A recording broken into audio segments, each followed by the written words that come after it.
যখনই সময় পাবেন একটি দোয়া বেশি বেশি পাঠ করবেন।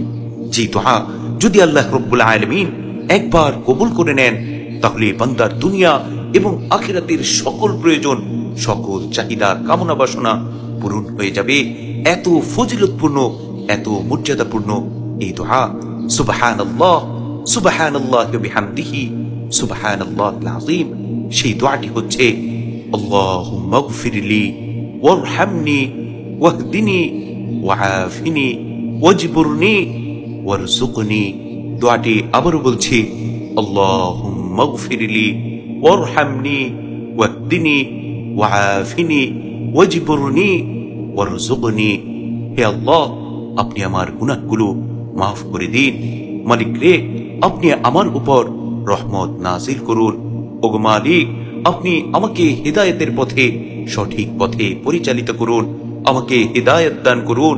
রব্বে করিম, আপনি আমাকে সুস্থতা দান করুন।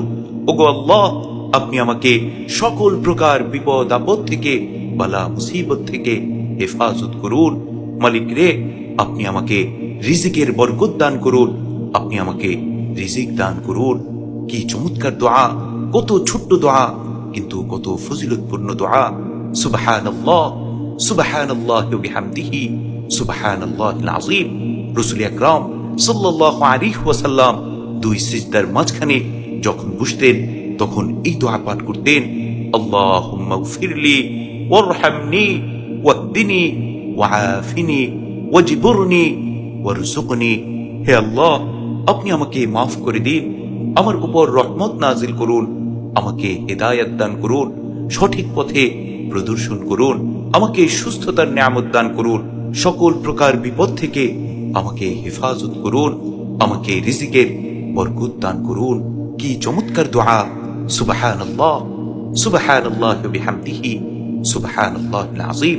সুতরাং আমরা যখন নামাজ আদায় করব, দুই সিজদার মাঝখানে অবশ্যই এই দোয়াটি পাঠ করব, আল্লাহুম্মা গফিরলি ওয়ারহামনি ওয়াহদিনি ওয়াআফিনি ওয়াজবুরনি ওয়ারযুকনি।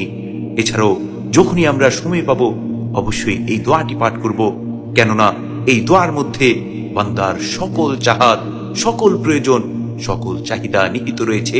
আল্লাহ রব্বুল আলামিন যদি কোনো বান্দার এই দোয়া একবার কবুল করে নেন, তাহলে তার দুনিয়া এবং আখিরাতের সকল প্রয়োজন মিটে যাবে।